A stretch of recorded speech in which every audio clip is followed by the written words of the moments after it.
Good morning, folks, wherever you are out there. Welcome. You are listening to the Charge Life podcast. I am Joseph Barletta, and this is where we discuss EVs and all things EV charging. Glad you could pull over and park with us today. So let's get plugged in. Hey, today's episode's all about what's going on with Tesla's V4 supercharging and in general, just the supercharging network. You're going to love this one. Hey, before we begin, today's episode is brought to you by Smart Charge America. Since 2007, Smart Charge America has installed tens of thousands of EV charging stations nationwide, and they can do the same for you today. Whether it's in the home, commercial, or service, let their team of expert installation specialists guide you to the very best charging solution for your new EV. After all, if you can't charge, you can't drive. Visit smartchargeamerica.com today to get started. All right, so what's going on with the Tesla Supercharging Network?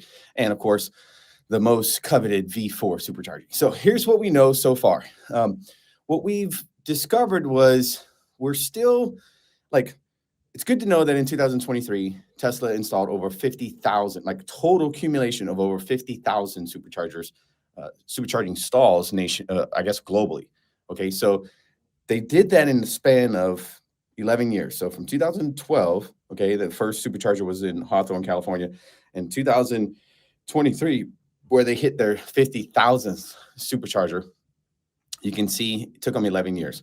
Now, we have reports from Tesla that in the next 3 years, they plan on doing the same rollout. So what it took for them for 11 years, from 2012 to 2023, they're going to do the same, exceeding, pretty much exceeding the number by this time, 2026. So that's 2024, 25, 26. Okay, so what it took them 11 years, they're going to do in 3 years. That's their goal. That's the ambitious nature at which Tesla is trying to do. So what we know, that's going to be accomplishing about 100,000 stalls globally by the end of 2026.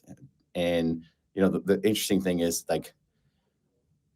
to us, that's before the other OEMs even wake up from, we're going to peel back our EV demand, so forth and so on. You guys have seen it in the news. I don't have to tell you much on what's going on there. So for what we know, Tesla in 2023 averaged around 20 supercharging sites going active per week. And so if you look at that on a global perspective, we always anticipate that half of that is in the US and the other half is in, the rest of the world, split between Europe and China. And so what we've seen is 20 stalls going live per week, okay, multiplied by 52, okay, that gives you about 10,400 actual sites per year. That's the rate, okay, at that rate. But we know that they're going to kick it up a notch. So we anticipate that they're going to do an average of 30 stalls per week in 2024, an average of 40 stalls per week in 2025, and an average of 50 stalls per week in 2026. And so with an accumulation of 2024, 15,000, 2025, 20,000, and 2026, 26,000, you can accumulate all that, total it all up, and it gives you about 62,000 stalls in the next 3 years. We do love that trend. So that's exactly kind of what we're seeing the supercharger network go.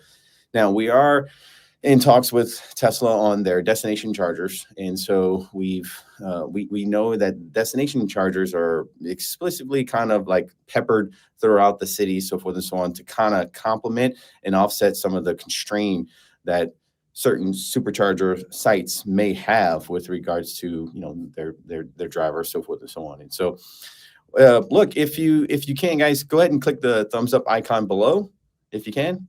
If you missed it, just go ahead and click on that. Thanks. Okay, now we're waiting on actual, as far as the V4 charging systems for Tesla's superchargers, we're waiting on the actual cabinet installs for the new V4 superchargers. We see the dispensers, okay?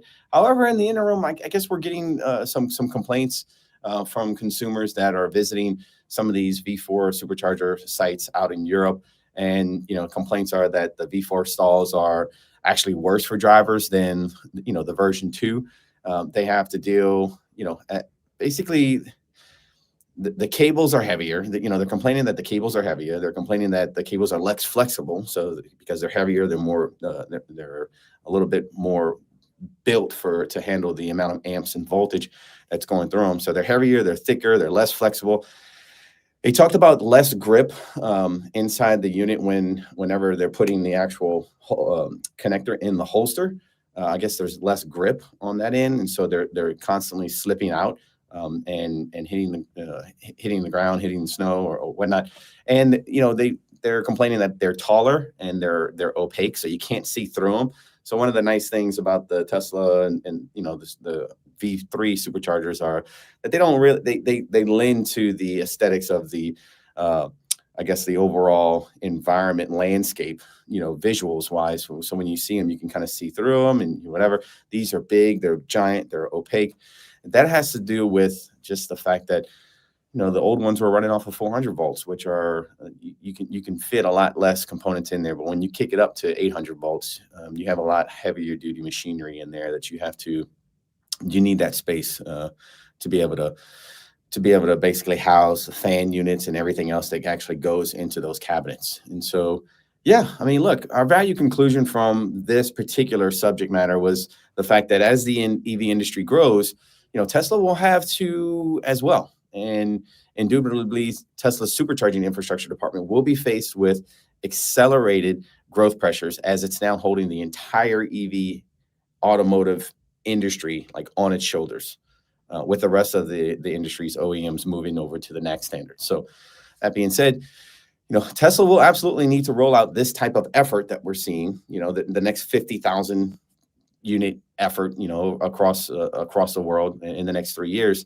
They're going to need to roll that out and hopefully to meet the demand as all those OEMs, basically come online and are activated to tap into the Tesla supercharging network. So, what Rockafella was to Standard Oil Company, I guess we're now seeing, Elon Musk become that for the Tesla supercharging network. So this is truly, truly exciting time. So, look, guys, thank y'all so much to our listeners and subscribers for their time. I hope this episode has brought to you a little bit value to your day. I know we're all better for it. I love you. And yes, we cannot do this episode without you. So thank you so much. We appreciate you joining us today. And like I said, go ahead and click on the icon below, share, comment, subscribe to our channel if you think we earned it.